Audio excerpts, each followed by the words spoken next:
So the portal was open. Briefly, as always. As always, too briefly.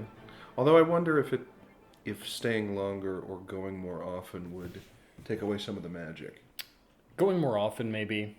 I think if we added a day, we'd still be all right. I think, right at the moment it's a long weekend, but maybe once the various kids are out of the various parents' homes, maybe we could push that to a week. Yeah. Like actually start taking vacation time. I mean, it also, I think, for a little longer would allow people to go, oh, I don't feel obligated to stay the whole time. The entire time, like, right. I might just want to come up for a little bit and go. And people who want to do the, whole X many days can do it. Other people can just be like, man, it was always tough to take off 4 or 5 days, and now that it's 6 days or whatever it is, like, I can't do all that, so I guess I'm just going to go up for 3, and then that just kind of becomes the thing, as people find the time that works for them. And I like that. yeah. I like that it's a continuing thing as it evolves. Yeah. What we're talking about is this is the 7th year that we've been doing this. Is this a thing I know that we're not supposed to talk about where we go. Yes. But can we say can we say the name of the thing? I think so. I think so. So we're talking about Reunicon, which is a little ritual that some of the dead gents and the Zoe folks and the surrounding family have done sort of a college reunion. Yeah, it's every January. It's a lot of the same folks, but Yes. it is sort of more of a college reunion in a lot of ways than it is a Zoe DG reunion. Though there's a lot of people who came after the college from those worlds. For sure, that have ended up there. it. But I'd say that group, I would call that group more the wider college web than just the Zoe DG web. No, I take that, yeah. I mean, there's a lot of overlap in those. Yes, circles. That's the thing. There's hard to separate the two. Exactly, yes. It's very, the lines are blurred. And not just because of all the drinking that happens during the weekend.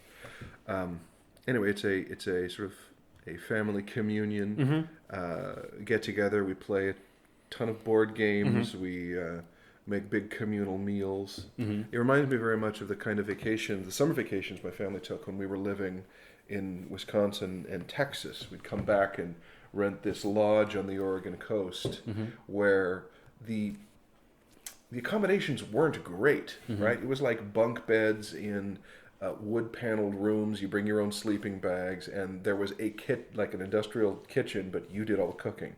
And it was just nice to be present and have time to waste with the extended family there.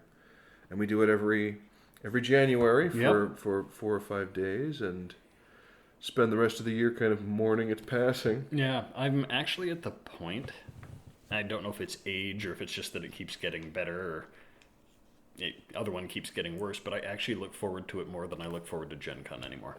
Well, Gen Con Which I still enjoy. I love it. Absolutely, but it's work. Yeah, is really what it is. Exactly. And we've talked about this before, about the consequences of monetizing your hobbies. Right. Is they begin to lose the appeal for you as recreation time, because now it's work time, even though you still love the core aspects of it. But I agree with that. We've talked about eventually moving to this location. Yeah. It's a place that stayed with us, and this changes anytime we go on vacation to a place that we love enough times. Oh yeah, we should really think about moving here, and but this place has stayed with us for quite a bit. It's making a very, very good appeal. We look up real estate every time that we're there, and then are stunned and figure, well, maybe it is 10, 20 years out, but it's a nice place to go, and it is part of a. We've done this long enough that it's becoming part of a sort of the end of the holidays. Exactly, yeah. Like we're transitioning back to normal. Yeah. Which... That's a process that for me takes longer and longer every year. Part of it, I think, is the extension of that holiday season through Reunicon. But part of it is probably also that I'm getting lazier.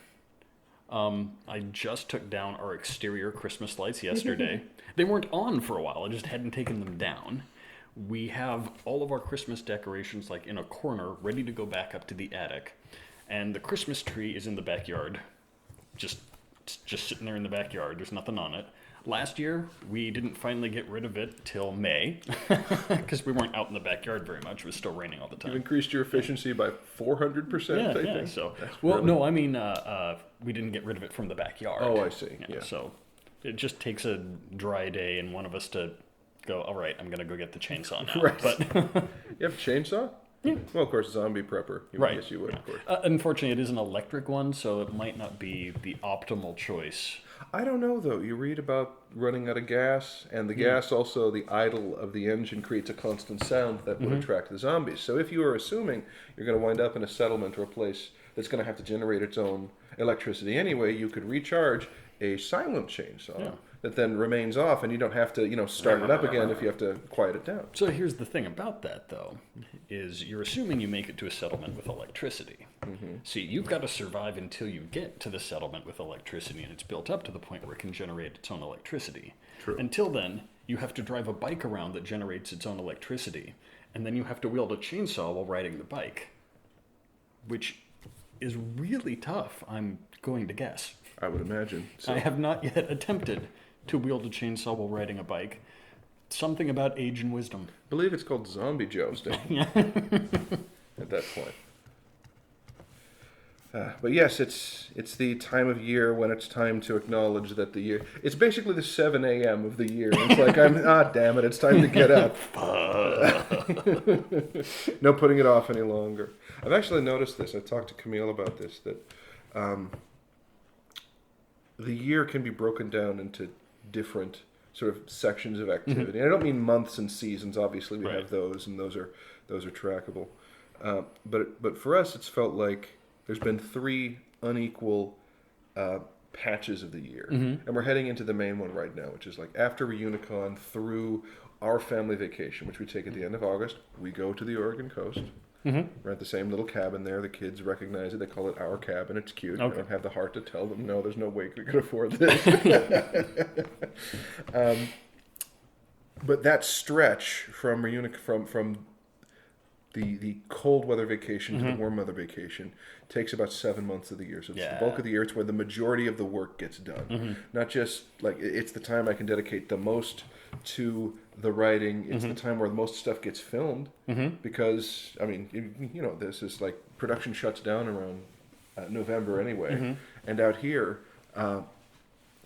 when it starts getting wet and cold, it's a pain to film outside. Yeah, I've noticed this with my students. The poor there tend to be more depressed movies in the fall semester because as they're moving through the semester, they don't pick up a camera until about halfway through, and then they look around and it's November and it's getting dark at 5:30. So a lot more somber, a lot more indoors stuff. But then in the spring, the day's getting longer as the semester goes out and. Yeah. Start with French-German Impressionism. Exactly. Right. So that first patch of the year is like I don't have a name for it yet, but it ends with that family vacation, and then that vacation and the beginning of September to like Thanksgiving is like a lesser time that work can get done, but it's figuring out what the next year is going to be like. And then you have this period between Thanksgiving and about Reunicon where nothing really gets done project-wise. It's you're home, it's the holidays, it's difficult to get anything done. Well, I mean, I think that sort of breaks down like a day, as you described earlier. You start off with the work year. That's that time where you're putting in your 8 hours / 7 months, whatever, of I have to get stuff done for work. Then you come home and you gotta, do the chores, make the food, put the kids down, get everything else taken care of for a short span. And then the rest of the evening, which is shorter than the rest of it, is yours to do whatever you want with, because there's nothing else going on anyway. That's a very apt metaphor. Speaking of empty time that I don't know what to do with, Bubble is in the middle of her 3-year-old sleep regression, which is a time when she wants to. She's waking up in the middle of the night. A lot of times because she's hungry. She's eaten like a starved wolf, and just there are times where it's Daddy, I'm hungry. Like from the time we get her home from preschool to the time I serve her dinner, which she doesn't want to eat. Then after dessert, it's like, Daddy, I'm hungry again. She wakes up. Sometimes it's 3 a.m. She's sending us down to get food. Or if Mommy's had enough, she sends Bubble into the room where I'm sleeping now, where she wakes me up and has me get her food. Why am I sleeping in another room? It's going to ask. That was a setup. Yeah. So this started back in November. She got the flu. We all traded the flu. Oh, yeah. I took turns with it. It was a nasty one. And she went right from that into her annual bout of the croup. You know, so bad cough, deep chest, cough. And, something that would, 200 years ago, this would be a life-threatening thing. But now they just prescribe her steroids every year. So she turns into this little rage barbarian throughout the holidays, pretty much, who is, hungry and she's hangry up until she passes out. And then she wakes up in the middle of the night. But the issue, why am I sleeping in another room? Bubble is a very active sleeper. Mm-hmm. Like, I don't know how she doesn't wake up exhausted because she's moving the entire time. and my wife, my son, and I don't know about my daughter because she's thrashing all the time. They are blessed in a way to be heavy, deep sleepers. It takes a lot to wake them up. Yeah. Like, Doodle, sometimes I swear I have to get a snow shovel to get him out of bed. Just peel him off of it right there. He's very feline that way. He's like a 60-pound cat. I, on the other hand, am a very light sleeper. A butterfly could swear in the other room and I'm awake. Yeah. Anything that touches me, temperature change, any sound, I'm awake. So we have a king-size bed, which you'd think would be enough room. Right. Except I've got someone, using me as a sleep combat dummy throughout much of the night. I'm getting punched, I'm getting kicked, I'm getting headbutted. She's asleep during all of this. Right.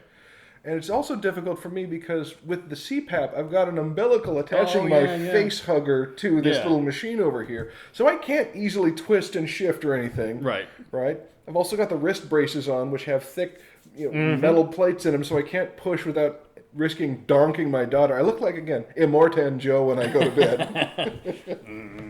Mediocre. So I have taken sleeping in Madeline's bed. Oh, sorry, Bubbles' bed, since she doesn't sleep in hers anymore. Yeah. She started sleeping with Camille to... Is it a twin go to or sleep. Smaller?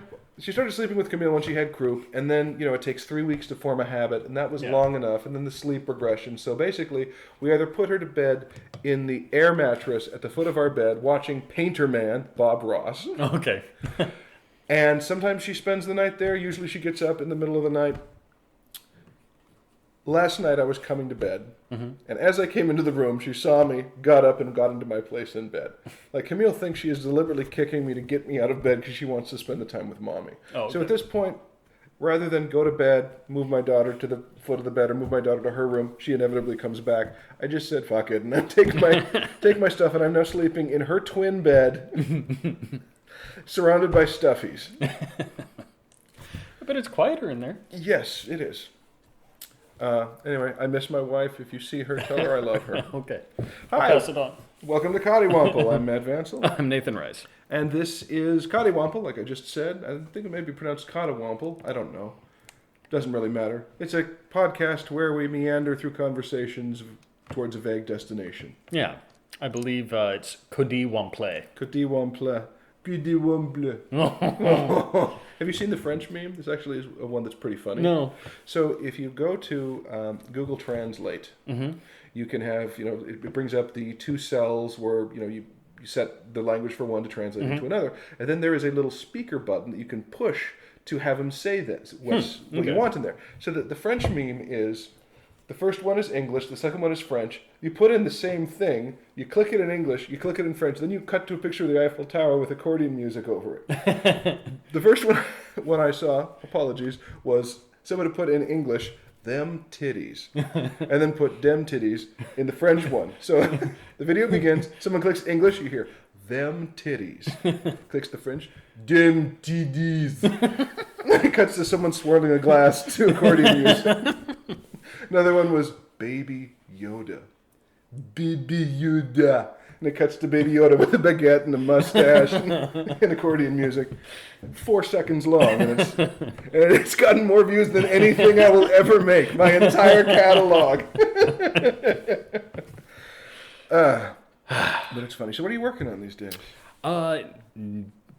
again, I'm mostly doing a lot of like work, but I might be this coming week or so starting to run a module for some folks as a first step toward a run up toward Dungeons and Flagons. Oh, cool. I've been trying to put together a group of folk to do something like that for a while. You got the email about I did that. get the email, yes. And then one of the guys in the group, who you may or may not know, Will Barnes, was just like, because like I was like, let's do it on Fridays, and like 90% of the group was like, yeah, that doesn't work for me. No. And Will was like, well, it works for me. I've put together a group. You're going to come over and DM on Friday. I was like I was a little resistant. I was like, yeah, but I wanted to have these other people in the group, and I wanted to do this and that. And then I was like, I just need to do it. I can make the group I want, like, chosen by hand later. I just need to do it. Yes. So I was like, okay, I'm going to do it. So yeah. Do you know what you're going to be running? I'm going to start with, because I've been meaning to, I've always run my own stuff. Mm-hmm. Like, I've never run a module in my life. But I figure if it's something if I'm going to be running a lot of stuff, like, I just can't generate that much material. Mm-hmm. So I need to get used to being able to run modules and make them exciting. So I'm going to start with the Lost Mine of Phandelver, mm-hmm. which comes in the 5th edition starter kit. Okay. But it's actually consistently rated as like one of the top published adventures for 5e. Oh, cool. So that's good. So yeah, very much like Rise of the Rune Lords for Pathfinder. Mm-hmm. I found, because I was the same way. I only ran my own stuff. Yeah. Back in college, I only ran my own systems. Yeah. In a way. I remember. Because I could control the narrative no matter what the dice said.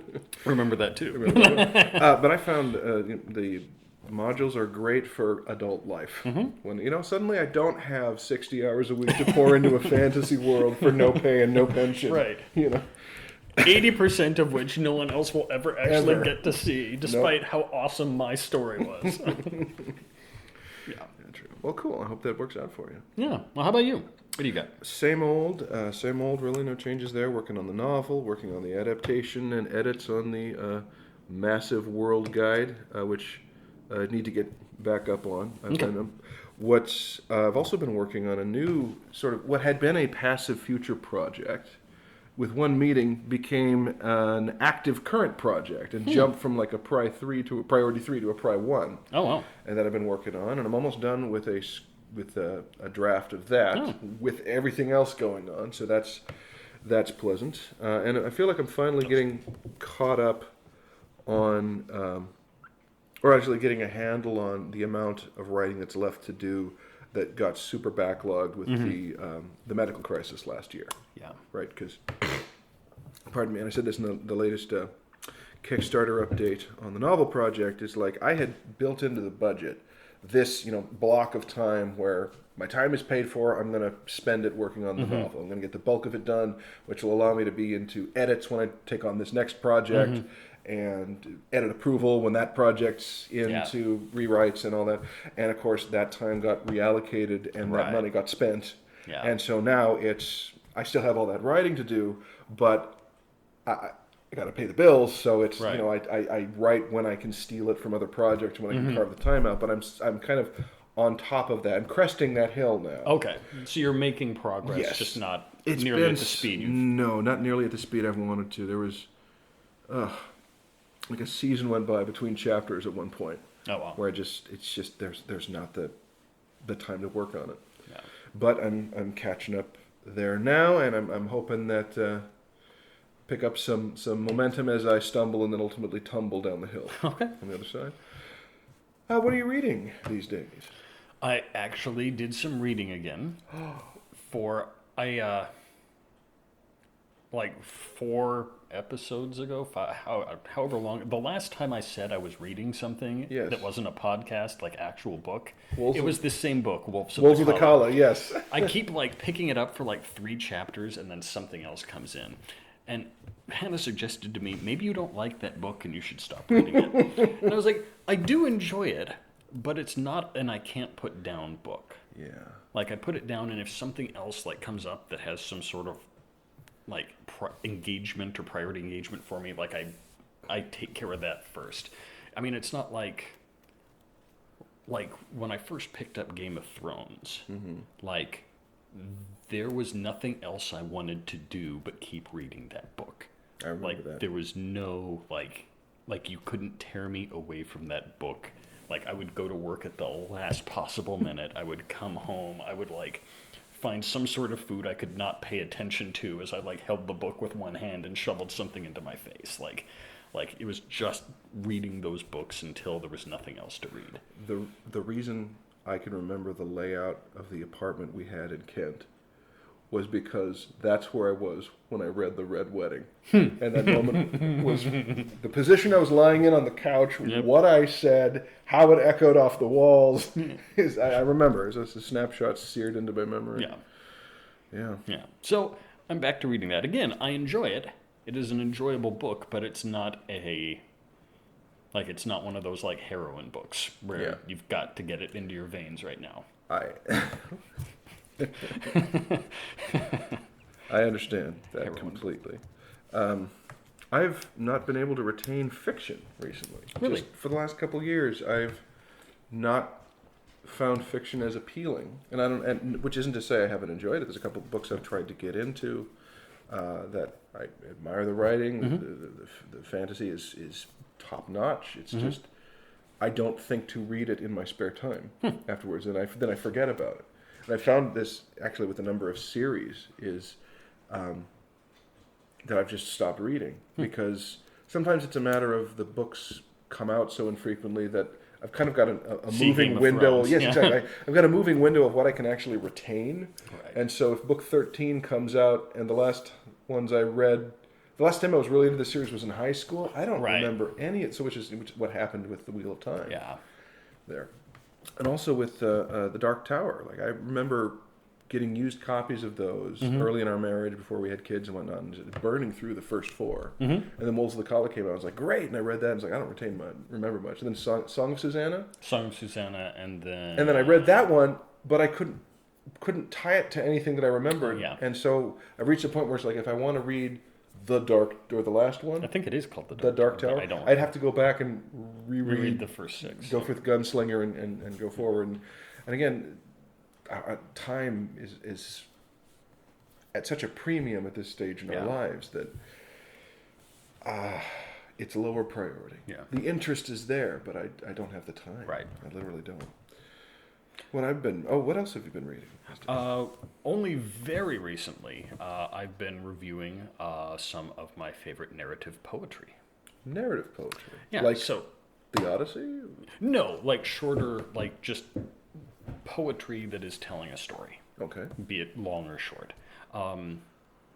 A friend of mine, who's also, I think, someone you know, by which I mean I know it's someone you know, but I'm not going to mention them on the podcast, had like a little get-together recently where they were like, everyone bring a poem or a song or something, and just we'll do that. And it was pretty cool.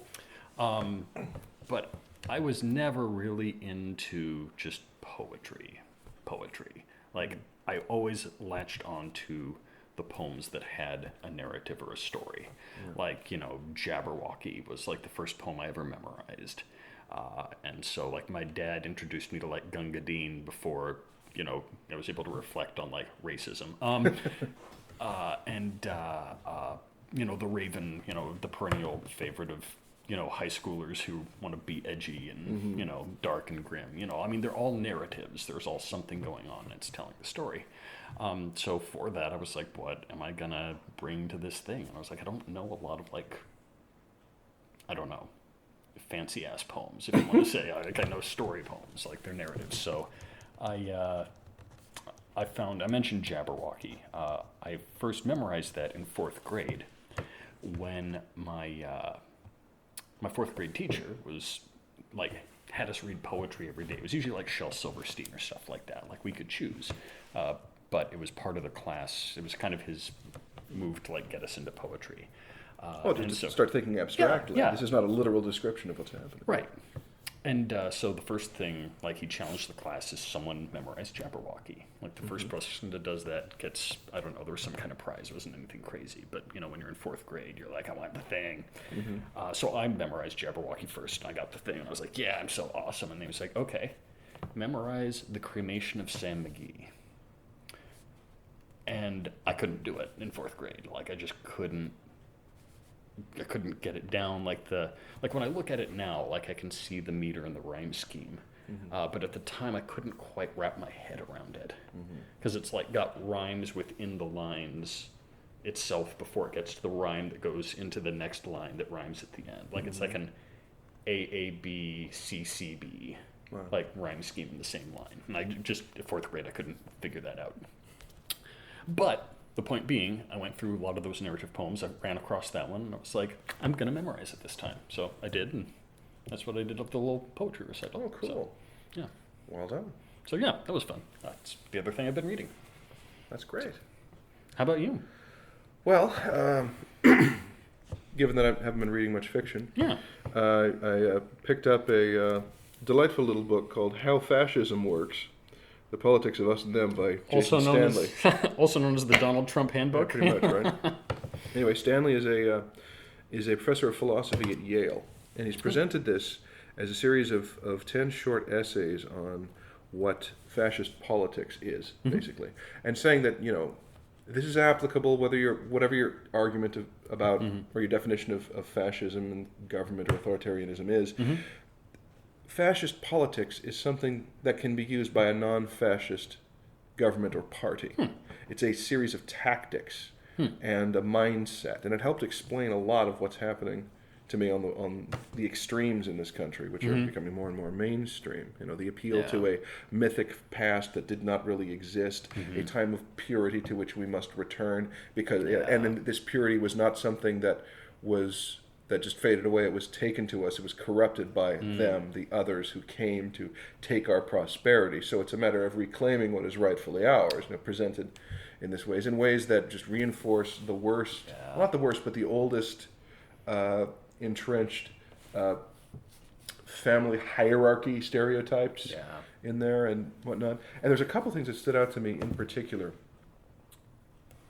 because I've often found myself asking the question, how can anyone believe this? Which I think of because this is a thing I need to understand for my work. I need to understand motivation in order to create it convincingly, because no one believes they are evil. Right? The best antagonists are twisted for a reason. The best antagonists are the ones who give you pause, and you're like, I may disagree with your tactics, but you've got a point. Yeah. Which disturbs the audience. Okay, put it away. Jesus Christ. I was just getting so worked up about fascism. Okay. And a couple of these were the chapter on law and order. Which was, it's not about what is legal and what is not. It's not about justice. It is about us, the pure people, are lawful. Therefore, what we do is right and good. And they are lawless. They are criminals. So when we mess up, it's a matter of what is the big deal, slap on the wrist, a minimal thing. When they mess up, let us throw the full power of the courts against them. Let's kill them. They're criminals. It's in their very nature. And the one that made me sit down, I had to put the book down for a while, was the chapter on corruption and the view from the fascist authoritarian mind of what is corruption. And it's not about crime. They don't see it as the corruption of the office. They see it as corruption of the natural order. The reason why you could say Barack Obama was a corrupt president in the fascist mindset is because he was a corruption of the order of how things were supposed to be. My God, right? Yeah. And from that point of view, Trump is a restoration. Right. Ugh. Yes. Anyway, it is a gripping book. It is a revealing book, and it is one that made me a little, not more scared, but just more aware of how far down that road we've gone and how pervasive that thinking and those tactics are in the GOP. Yeah. To not put too fine a point on it. Well, Matt, your reading depresses me. I'm glad that you're reading something more more optimistic than that. And the other one was a book I picked up while we were away called Beneath Cold Seas by David Hall, which is a photography book about aquatic photography, undersea photography in the Salish Sea, which has just recently been, in the last 20 years or so, taken that name, which is an inland sea, if you're not familiar with. Not inland, it's not landlocked, but it is a sea in the Pacific Northwest that encompasses Puget Sound, the Strait of Juan de Fuca, and the Strait of Georgia. That takes its name from the Aboriginal language group of the region, the indigenous language group, the Salish, because of its also shared biome and all that. And it was interesting because I was really interesting. The pictures were gorgeous, for one. And David Hall is an accomplished marine photographer. But I got into reading about what actually is involved in marine photography and why this part of the world isn't photographed that way. And it got into, first off, and it was appealing to me, as a filmmaker, and I teach this stuff, that, well, consider how different being a marine photographer is from being a regular wildlife photographer. Mm-hmm. You can't sit in a hide for hours upon a time, sipping your coffee. You can't change your lenses as necessary and just wait for the perfect moment for the creator to come in. You've got an hour with that tank. Yeah. You can't change lenses underwater. Mm-hmm. And because of diffusion from the water, you need to get right up close to something in order oftentimes to see it. Yeah. And that's in the tropics. That's in the the crystal blue waters where the fish are rainbow hued and there are magical corals and everything. And it's a smorgasbord of delights. Now take the Pacific Northwest, where the colors are pretty drab, where there's less light, where the amount of phytoplankton in the water creates even more aquatic diffusion. So you've got to get even closer up to that. Now you have to wear a wetsuit. Because otherwise you will die of hypothermia immediately. Well, not immediately, but darn near. Soon. Because of the buoyancy of the wetsuit, you have to wear 40 pounds of weights. On top of that, you get into the water, you have to wear gloves, and the gloves will keep out the water, but not the cold. So you're manipulating this camera with numbed fingers you can't necessarily feel, and the animals are kind of drab by comparison. Yeah. But still, there's a stark beauty. You've got kelp forests down below. You've got nudibranchs, these little the sea slugs down there that are just gorgeous. All kinds of sea stars and corals and the jellyfish are incredible. There's one called the lion's mane jelly. It's like 3 feet across. It's the largest one in the world. Oh wow! And the photographer's writing about how I got to get close to photograph this thing and not get stung to death by its 50 feet of stinging cells and such. Well, I don't know if to death or not, but it's like, because he's got a wetsuit on, but it could still brush across the mask and catch him in the cheek. Is it like as potent as a Man-O-War then? No, not any of that, but it's not comfortable. Well, right. And all this with a camera that's big and hard to maneuver. Right. But it was gorgeous, and he managed to photograph salmon in spawn, in mid-spawn, like underwater and over water, coming in, returning to their grounds of birth. It's a beautiful book, where I got to learn some interesting things about marine photography and the region I love, and made me forget for a few moments about the other book you were reading. Exactly, the ascent of fascism. So what are you watching? So, 2 things. One of them, on the recommendation of you and many other folk, I started The Good Place. Good for you. Which is a lot of fun. It is. It's enjoyable. As a philosophy student. Yeah, and I have a philosophy degree from back in another lifetime at this point.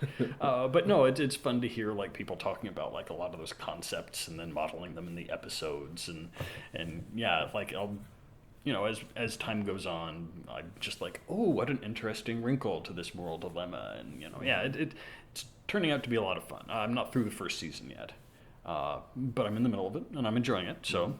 That's a recommendation I say thank you for. You're welcome. The writing is so stunningly good. It's really good. Stunningly good for network TV.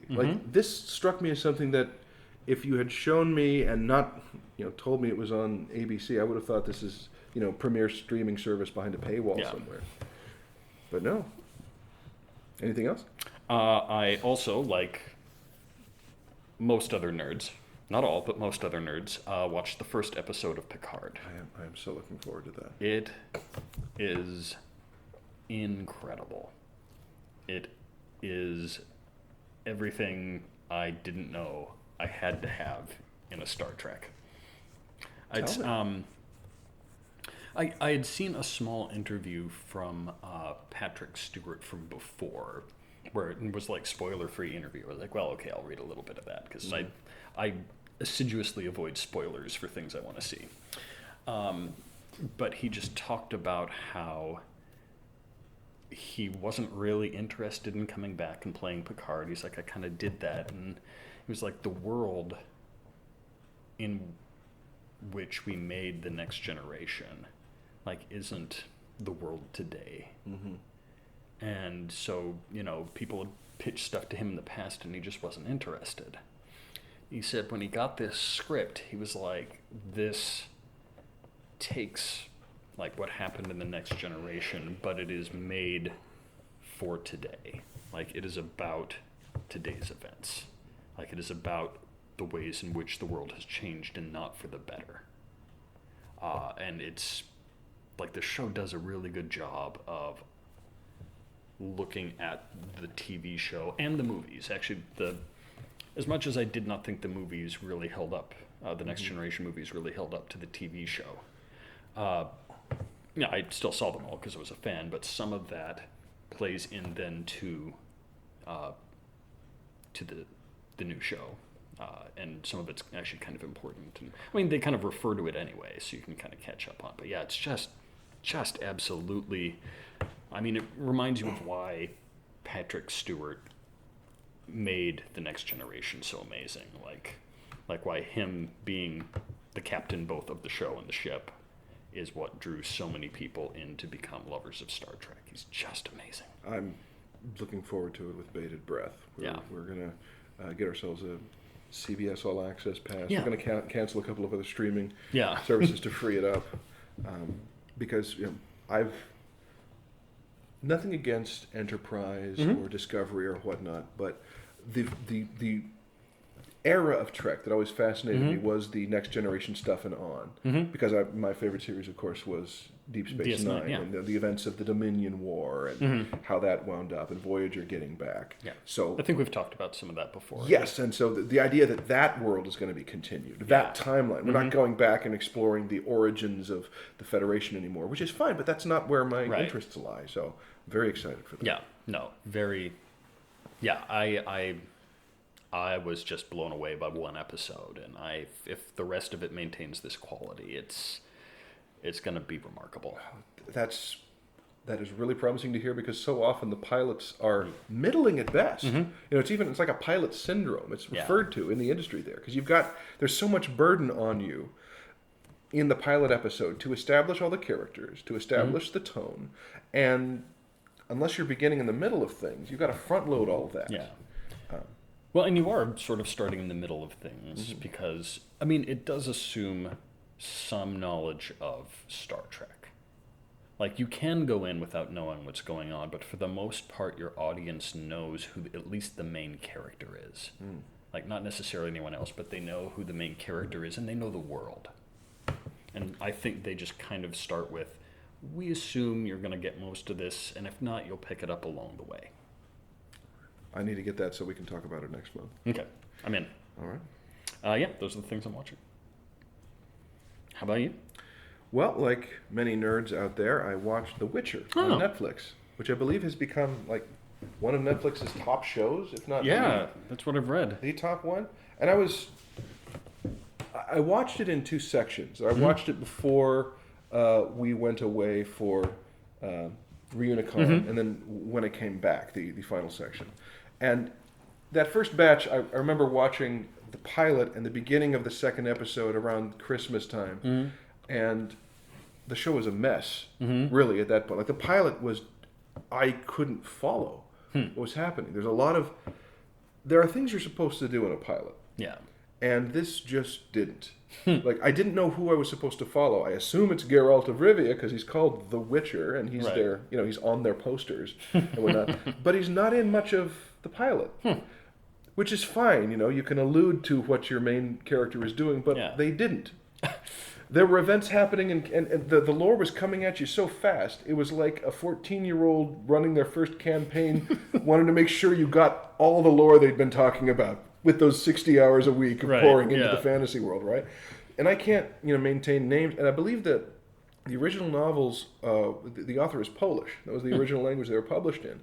And a lot of the names, because of that, they don't retain as easily in an English-speaking mind as, say, names like Tyrion, Bob. Jon Snow, Sansa. Like, oh, I hear Sansa, I can spell that in my mind. Right. How about Jaskier? Right. Or some of the others that I was like, wait, what? So I had to watch a lot of it with the subtitles on, because all these characters were being referenced, and nations were being referenced, and kingdoms were being referenced with names I couldn't understand. Yeah. And I hate watching stuff with the subtitles because it pulls my attention down away from where the point of attention in the frame. And a lot of times the beat, whether it's a joke or whether it's a dramatic moment, gets delivered by the subtitle before it happens on screen. Right. Which just annoys it feels like I'm reading the script of the movie rather than watching the movie, right? Anyway, after the mess of the first episode, and about midway through this, it was about the end of the third episode, things really sort of congealed for me, and it went from a show that I was watching because I felt like I needed to one I was really enjoying. Okay. And I've done this with a few shows before, where I will give them shows with a good enough production design, even if the story's crap. I'll give a little while until they prove to me they don't know what they're doing, or it's just bad. Because sometimes the production design is just marvelous, and I like to watch that. I got through 2 seasons of Penny Dreadful that way before just ultimately admitting it was crap. Stayed with Marco Polo. I'm glad I did. Okay. The one with the Borgias, I couldn't make it through the pilot. Okay. Mainly because of a character I just remember as Cardinal Mullet. Actual historical figure. Anyway, The Witcher, so I stayed with it, and by the end of the 3rd episode, I had started to figure out what was going on in their narrative that was throwing me. Sorry, it was the end of the 4th episode starting to throw me. And that is, it's not being presented in sort of a episodic chapter season. It's doing more almost like an anthological with recurring characters. And it struck me later, this is like reading the Conan stories, or reading Fritz Leiber's Fafhrd and the Grey Mouser. Stuff's happening at different points in the story, and they're overlapping. Oh, okay. What's maddening about that and confusing is that neither Witchers or mages appear to age. So I don't know that Geralt is 30 years older in this episode than he was in this one. And at the same time, when they have these episodes that are bouncing around, 30, 20, 10 years apart, there are B-story subplots from the current timeline that are moving through it at the same pace.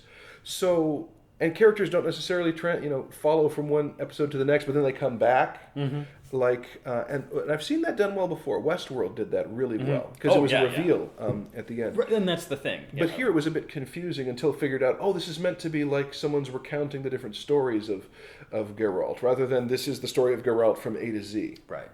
And it does tie together in the end, and it was really, really cool. I like their system of magic, how it's basically based on chaos, and how it takes something from you when you use it. It has the best realization of a D&D bard I have ever seen in the character of Jaskier. Okay. Talks way too much, will sleep with anything, cowardly, can't fight, requires the protection of the mage and the warrior characters, yet gets them into and out of all of their social troubles. Okay. Like, for that alone, the bard character is fantastic. And what's great about it, too, is people treat him like shit. The other adventuring type characters, and a lot of common folk as well. Because they don't show him just doing the great stuff. He's rehearsing stuff. He's asking for advice on, does this line resonate more? Oh my God, shut up, Bard. That's awesome. So it was great. I really enjoyed it. They're getting another season. I certainly look forward to that. Speaking of other seasons, I recently watched Red Dwarf seasons 9 through 12. And? Well, to back up a bit, the first 6 seasons of Red Dwarf were one of my core shows. Yeah. With Blackadder and Faulty Towers and whatnot. This is a show that defined me. To put it in perspective, this is a show, if you don't know, this was a science fiction comedy with characters who were rude and hated one another in a doomed setting. There was no... And we're, by all accounts, pretty much incompetent. Incompetent. They're terrible characters. It would never work on American TV. They tried to do an American pilot, and it was awful. They? Oh, God, Ugh. yes. Interesting trivia about that, but not for today, of who was in it.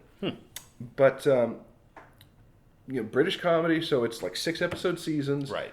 There's not one necessarily every year. And it just kept getting better and better and better written.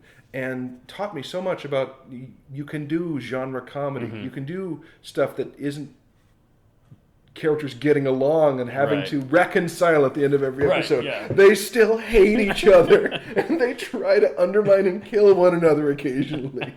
They're stuck together. Yeah. So around the time we were in college, season 8 came out, and then there was this gap. Season 9 was this 3-episode miniseries that came out, I think, just after 2000. And then seasons like 10, 11, 12 were, I think it was like 2012, then 16 and 18 or something. And it was both nostalgic and fun to see and also really disappointing. Because by like seasons 5 and 6, the characters were beginning to grow. They were beginning to change, which happens in good comedy. Yeah. One of my favorite seasons of Red Dwarf is season 2. Back before the modern sort of rock version of the intro music, before Robert Llewellyn had joined the cast, when it was staying with the premise, but actually projecting forward what the emotional fallout of this kind of life would be. Classic episodes like Stasis Leak and Dimension Hop and Thanks for the Memories. I love that season, even though it was very rough around the edges. Yeah. Anyway, by 6 and 7 and 8, all 3 of those seasons ended on a cliffhanger. And then 9 is just this weird reset. Yeah. And then they just begin again in 10. I do remember seeing 9. I Like, don't know that I saw 10. They're just back on the Dwarf. It's the 4 of them again. All the progress has been erased, and they're just there. And I don't remember individual episodes the way I do. So it's exciting to see it again. I'm never going to badmouth the show because it was so important to me, and it's great to see those actors still working, but it feels like it could be so much more. And I'm projecting my own, feelings of what a show should do onto it. Fact is, it's a show that's been on for 30 years now, or over that amount of time, and still has a massive worldwide fan base, and it's great to see it still going. And speaking of, decades-old science fiction franchises, I did see Star Wars Rise of Skywalker. But that's not what I'm going to talk about today, because last night, right around the time the edible was peaking, I decided to watch Godzilla, King of the Monsters. And? It found new and exciting ways to be bad. So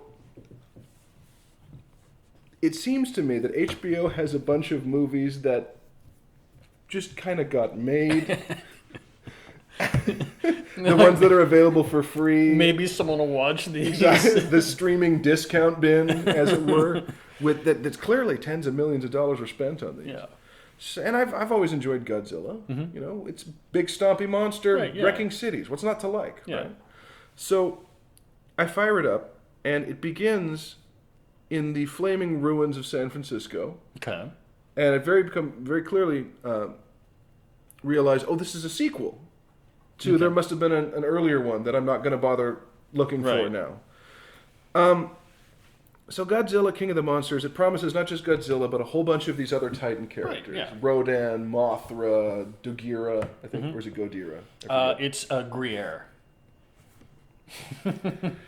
And I'd think that in a 2-hour movie that's about monsters fighting monsters, you'd focus on the monsters fighting monsters and not characters who are so badly written that they're just radiating tropes. Like actually radiating out and breaking into new tropes that are just terrible. So we begin in the sequel there. The scientist dad and his wife who are divorced now because they lost a kid in the last movie or something. So really dark opening, right? They're not getting along, but Mom's been working with this secret organization called It Doesn't Matter, because I can't remember, with a shitty logo. And they've apparently discovered 17 of these creatures all around the world, and they're in containment, right? So this is an international organization along the lines of the UN, but with teeth, that is camping out on the sites of all these prehistoric, godlike monsters, right? And trying to make sure they don't do anything. They don't do anything. Godzilla has been missing for 5 years. Okay.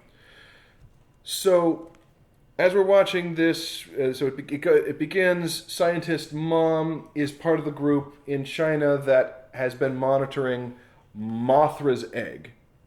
And so Mothra hatches into a giant larva. It starts to try to break away. She runs in to save it. No, you can't do that. And she uses this magic laptop that puts out, they actually call it alpha frequencies or alpha bio frequencies or something, which basically supposedly mimics Mothra's voice and tells it, no, I'm a friend. Okay. And so it calms down. And so as I'm trying to wrap my head around this, back in the control booth, the wall explodes. In come a bunch of gunmen and Tywin Lannister. I don't remember the actor's name, but he's in there, right? And they kidnap everyone. And so here's our plot. Tywin Lannister is a English general colonel who thinks that Earth needs to be destroyed because we're destroying it anyway. And so they're going to steal this laptop to wake up all the monsters. With Mothra's voice? Well, apparently it's such a magic laptop, it can awaken all of the monsters because they all have this shared biofrequency or something. And they're going to unleash them so that they can purge the world and then new stuff will grow. And of course, Mom turns out to have been behind it, traitor and all. Meanwhile, Dad comes back and maybe it's just this sort of magic white guy thing. Like people just assume he's an authority. He's walking into these international military organizations and just starts barking orders. And the moment he's right once, generals defer to him. All the security measures open up for him, and it's bad. There's one point where the evil team takes this thing to another site and immediately lets out another monster. So there's only 17 of these. You'd think that after this had happened once, they'd maybe increase the patrols or something. Yeah. The dumbest part happens when they've unleashed them all, and one of them is the king of the monsters now, but it turns out it was actually an alien, so it's going to try to scour the world for real and not just the cleansing fire that they were planning. I know, and that Godzilla is actually the king of the monsters who all these others serve, and they discover Atlantis or some shit under the ocean with these ancient prehistoric drawings of, oh, look, it's Godzilla, oh, he's been here forever. But then they kept talking about how he was created by the radioactive fallout or something from nuclear tests. It was confused, right? It was clearly a first draft or an early draft. So as other king of the monsters is fighting or is freeing all the other monsters to wreak the havoc and it gets out of hand, they have this plan for, oh, I know what we can do. If we can take its frequency and mimic it in a broadcasting dish that's large enough, we can tell all the other monsters to stop or something. Again, I was pretty high at the time. And so they decide that the perfect dish is Fenway Park in Boston, where they're from, right? Right. Now, the 13-year-old daughter of evil Mom decides at one point she's had enough. Mom, there's the tearful confrontation with Mom. You said it was going to get hurt. When you hire international mercenaries or whatnot to scour the planet, that the monsters are going to destroy everything. But no one's going to get hurt. This wasn't the plan. So, again, you have this magic laptop. This is key to all of the evil guys' plans, right? It's left unguarded. Teenager comes in, unplugs it, takes it, and just leaves this top secret facility. Just walks out with it. Into Fenway Park, where she turns it on and attracts the big three-headed, rival to the throne thing. Okay. Where it starts destroying that, and then Mom and Dad get together, and Mom sees the error of her ways and is just accepted into the organization she betrayed and caused thousands of deaths in because reconciliation.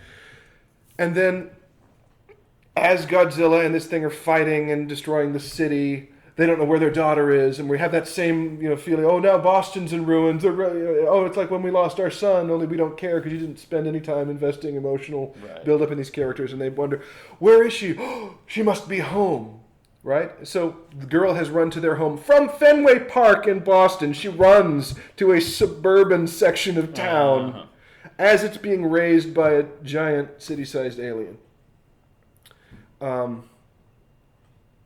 It was not a good movie. Yeah. I'm gonna skip that one. You are right in doing that. I have given it way too much thought. Yeah. You've already used too much of my life. I apologize. What are you playing? What am I playing? So at home by myself, I'm playing Marvel Spiderman, the video game that came out like 1 or 2 years ago, because when I play video games, I play them when they're about a third of the price they were at release, because I'm not interested in paying $60. It's new to me. Yeah, so $20 for like that and all the downloadable content they came out with later that they charged about, $10-20 for each. Great. Sounds good to me. Cool. So I'm enjoying that. It's a lot of fun. It's It's a lot like if you played the Batman games, like whoever designed that either was on that team or took a lot from those games. And I enjoyed those games, so that's fine. But L5R I know I always talk about. I haven't played actually that much of that this month. But the big game that I'm really into right now, that I'm playing whenever I can get people together, and we played a lot at Reunicon, is called Spirit Island.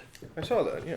So, Spirit Island, one of the big tropes in games, the biggest example being Settlers of Catan, is you go somewhere, like you all discovered this land, and whoever it is, all the different players, and so you have to build up your towns and cities and like basically build up your civilization and your foothold on the land bigger than everyone else, so that you're the one who basically gets to claim it and own it. Right. So yeah, tons of games do this kind of thing. Spirit Island is kind of like the opposite. In Spirit Island, these guys have moved to your island and are trying to build their shit there, and you're trying to push them out of the island.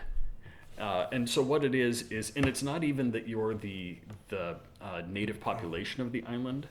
The native population has been trying to push them back and hasn't been successful. Mm-hmm. So they've been asking the spirits of the island to assist them. Hence, Spirit Island. Okay. And so you play the role of different nature spirits who have been more or less dormant for a while. Like, you haven't been necessarily exerting a lot of influence on the island, but now in order to push these people back, who are also starting to fuck up the island, so you've also got some personal interest in it, you're trying to come back and help the people of the island push these guys off the island and kill them all. Cool. So it's a lot of fun. Each spirit app works differently. Like, it's kind of like its own character class. Like, if it's a water spirit, like, there are a couple different water spirits that work differently. Or, maybe it's fire. Or one of the big key things is fear. Like, eventually, like, as you keep, like, destroying parts of the stuff they're trying to build, like, they kind of get more and more afraid of the island. Mm-hmm. And so as their fear escalates, it becomes easier to get to a point where they're just like, fuck it, fine, have the island, we're out. I'm not in anymore. Ton of fun. I really enjoy the game. It's very thematic. One of my favorite just little things about it is that the occupiers, the invaders, mm-hmm. All of the pieces for them are white. So it's a lot of fun. Oh, that's fun. And there's like just a generic like bad guy setting, mm-hmm. but you can choose to have the bad guy have an identity. Ooh. It can be like, okay, it's France that's invading, or it's England, or Sweden, or whatever it is. So whatever it is, like, the game plays a little differently because they now, like, their particular shtick for that country is coming in, and you have to play against it differently. And every time you add like identity to the invaders, it becomes a little more difficult, even just by adding a base level. Sure. But they have like levels for each invader, like 0 through 6, and and as you're going up, like it just adds more things that make it more and more difficult to actually succeed. That's great. So it can increase the difficulty. Just a ton of fun. It's a maximum 4-player game. I haven't played it with less than 4 players. I don't think it would be quite as good. A lot of co-op games are like that. Yeah. It is co-op. It is co-op. There's one expansion that's out. I think they just kickstarted a second expansion. It's one of those games that, like, there are a lot of games that I play them and I'm like, that is a fun game. I'm going to buy it eventually. Eventually. Yeah. The first time, there are a couple games in my life that I played it, I went home, and I purchased it that same night. The first one was Captain is Dead that you introduced me to. I love that game. The first time I played it, I went home. I need this game. Yep. I sought out where I could buy it. And this is before, I think it was FFG now owns it. I think Fantasy Flight Games. They picked it up, yeah. But this was before that. When I thought it was AEG. Is it AEG? Might have been. One of the two. Anyway, someone now has it and is officially publishing it. But this was back when their original publisher who had kickstarted it. And Spirit Island is one of those. Like, I played it. I was like, this game is freaking awesome. I went home, click, buy, done. Like, it was sold the second I played it. That is a very high endorsement. Yeah, and it's just fun to have an entirely different take on, like, especially as I think, like, consciousness is growing about, like, hey, maybe all these talks about the quote-unquote explorers who found the new world and, like, all that. I'm doing a lot of air quotes that you can't see. You can see them, but, our audience can't see them. That they can. I had to clarify that. But just as we sort of realize, hey, maybe these aren't things we should be celebrating. It's fun that there's a game that sort of takes that and has fun with it. And now you get to kick back the colonizer. It is just a ton of fun. It's a great game. It's very well designed, too. The gameplay is just so well done. Cool. I had a co-op game I was going to talk about, but I've been playing so few things these days that I'm going to save that until next month. Okay. Just so I can have something to talk about. The only real video game I've been playing recently are the various Candy Crush sagas. Yeah. The original Candy Crush Soda saga, Candy Crush Friends saga. I don't play Jelly because that game is shit. And part of that is because, my son is of an age where he's asking for my phone multiple times a day. It's one of the things that's cool to do. And he likes to play these games. And he will, when he gets stuck on something, he will delete them and then reinstall them so we can start them over again. Okay. And, I find myself playing them a bunch when I'm, indisposed between waiting for the kids or whatnot. And I had played them for a long time. I've reinstalled them on each phone that I get because here's the thing. They are a simple match 3 game. It is not a difficult mechanic. Right. But the presentation it's magnificent. It's fun, it's thematic, it makes you feel good because it's triggering those chemicals in the brain to create the addiction cycle. And the games have been out in the marketplace long enough now that they're giving away a lot of the in-game boosts in order to keep people playing. And I've played them long enough that somewhere along the lines I got good at them. Like, I am good at the Candy Crush games. I can fly through a lot of the levels. Okay. I'm not proud of that. It's just a thing I noticed. Last time I was killing time and going through 20 or more levels in a row, and it was like, oh, I'm seeing different patterns. I'm able to move stuff down. I'm not doing random moves anymore. I can hit the tiny corner pieces that they tuck away that are so hard to get, and whatnot. But so that's what I'm playing these days. And then when I get far enough, Doodle resets them, and then I get to start them over again. Right on. Yeah. That's All fun. right, let's get into the Q's and A's here. We have questions. Moritz asks, what is your favorite L5R clan and why? For those of us, like me, this is for Moritz like me, not me, just to be clear again, unnecessarily, who are not into the L5R lore, it might be helpful to explain a bit of it so we understand what the clan's deal is. Well,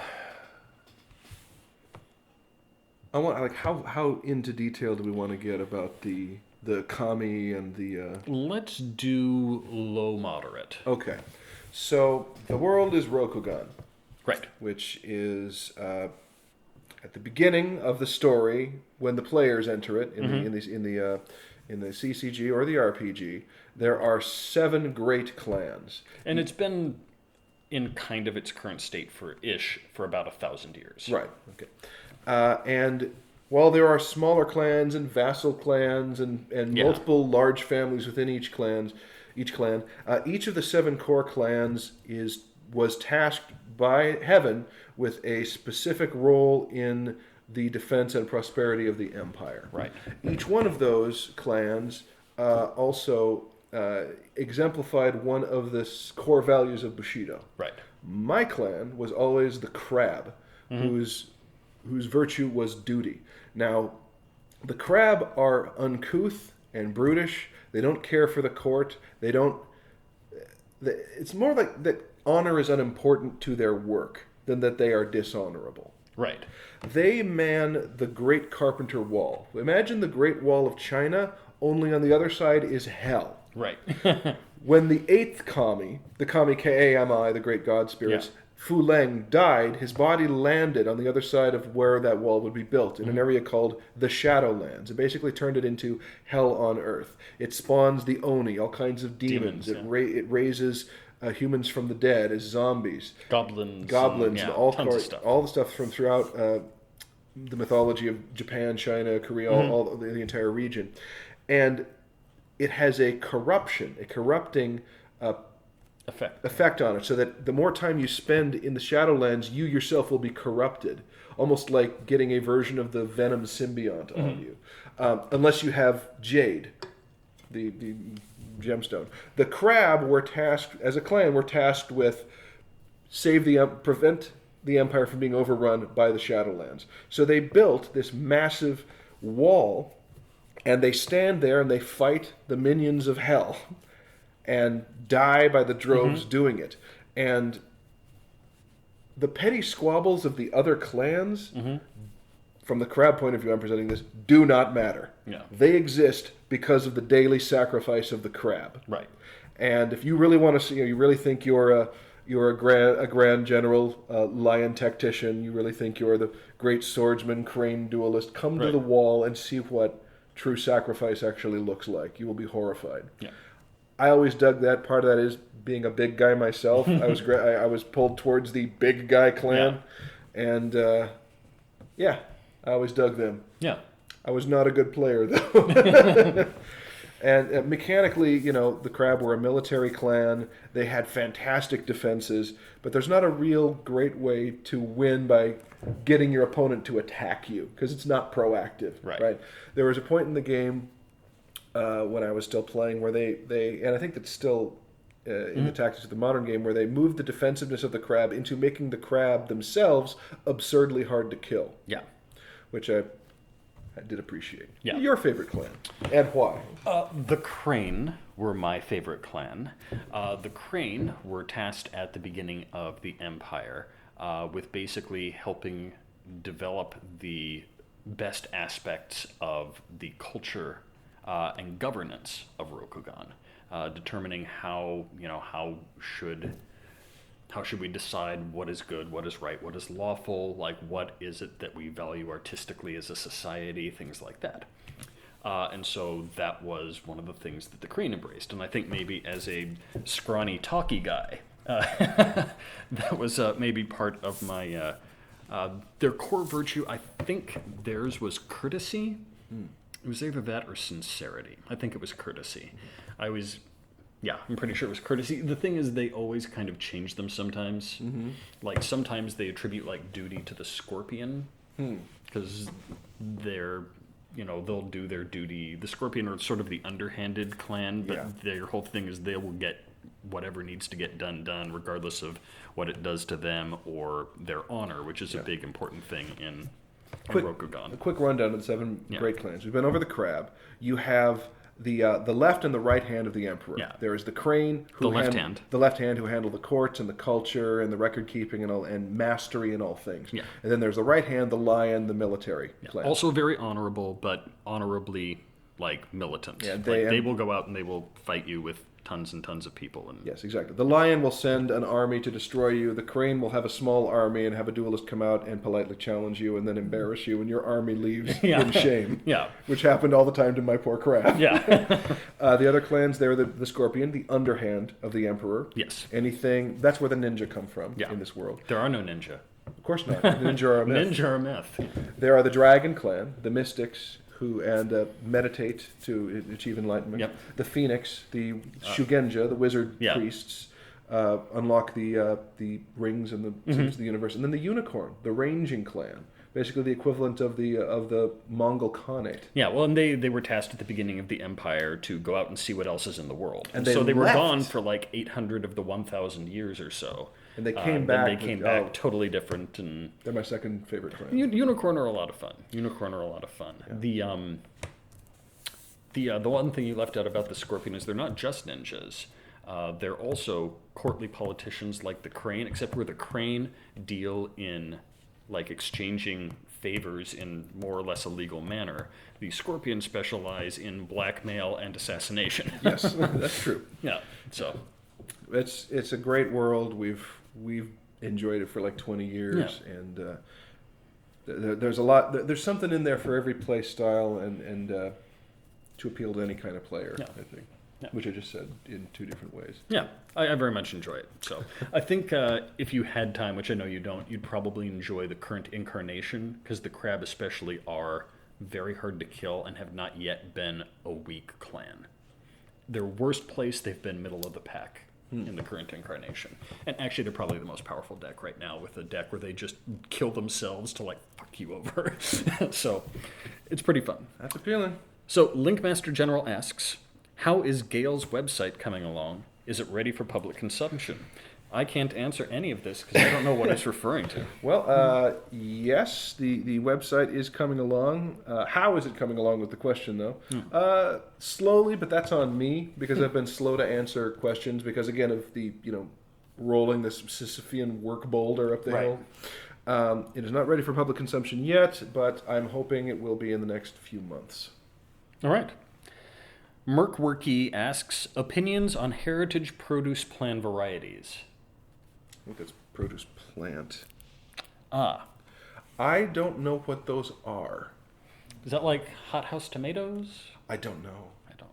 I've heard of heirloom tomatoes, and I've heard of also different heirloom varieties of apple, but I don't have enough information to answer this question. Well, I think we've answered it about as well as we But as a white man, I will venture forward anyway. No, yeah. Substituting my confidence for knowledge.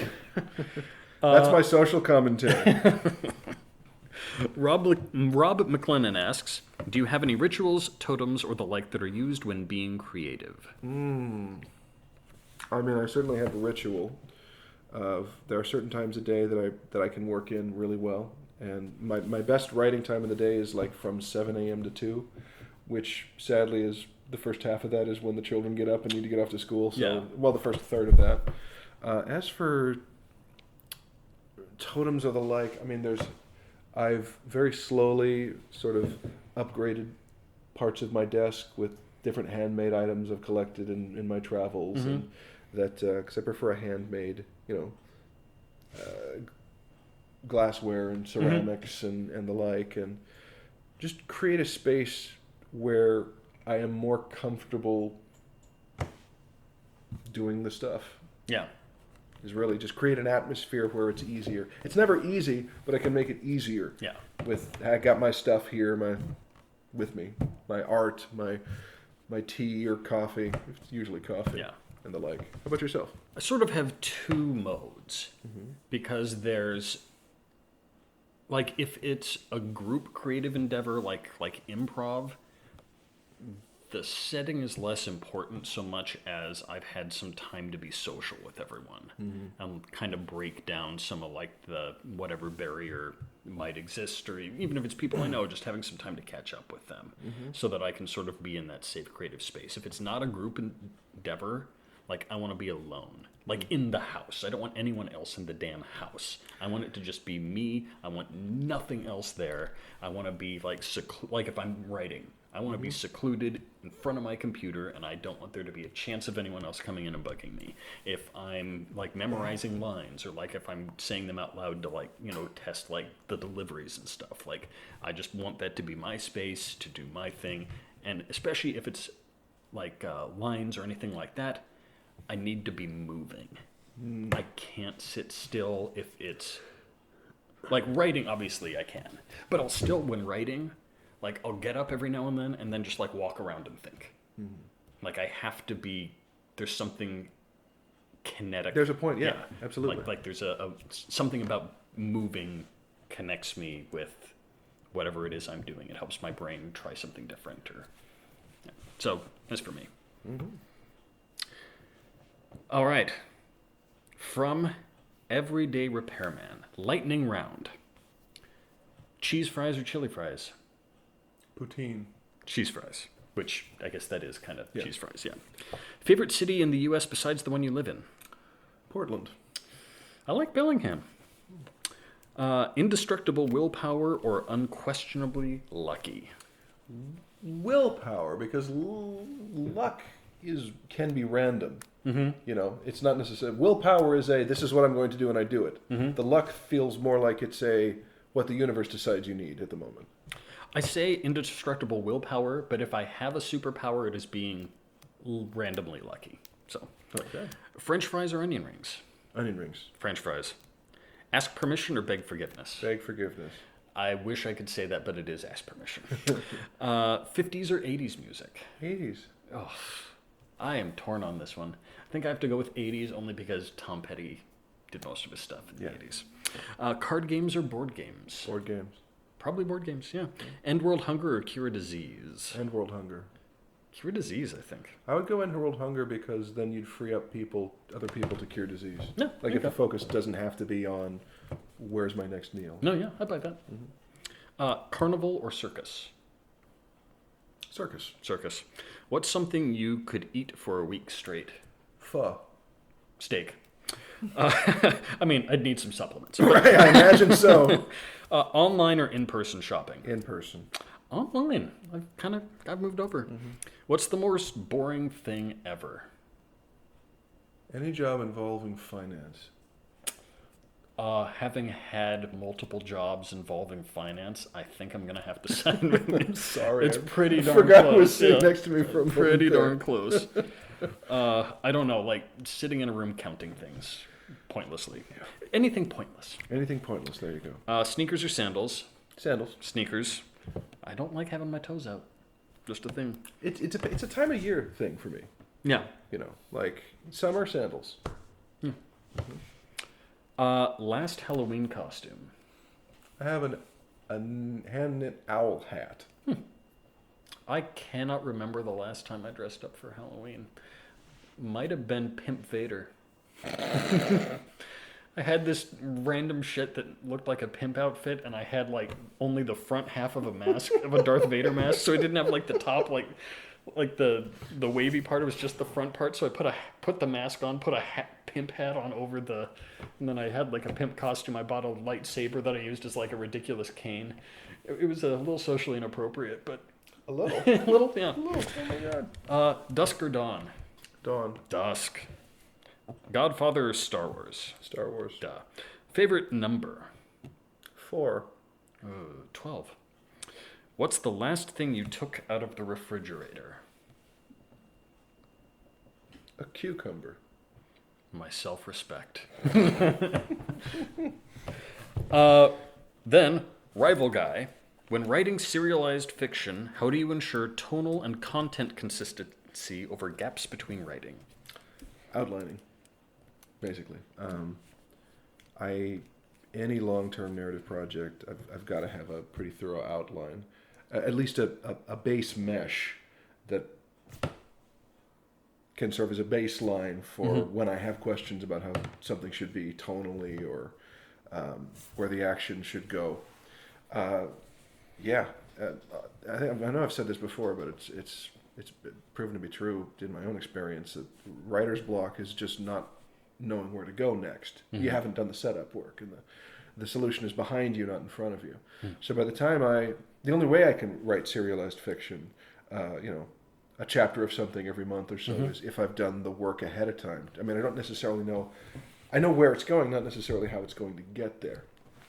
I do still have to take sometimes hours to refamiliarize myself with where stuff was left off, because a lot of the finer details I won't retain. Yeah.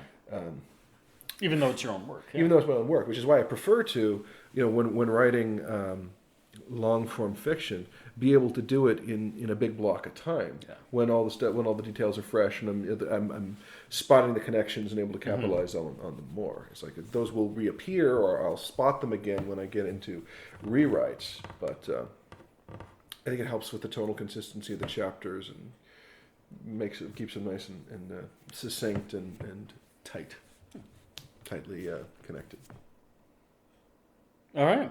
Well, I think that is the end. That would be the end of the podcast. We have Coddiwompled. Yes, we have. I guess that would be the pluperfect. We have Coddiwompled. The Coddiwompling has been achieved. All right. We should end on a button or some sort of beat before the Mars music comes blaring in. Yeah. Something exciting and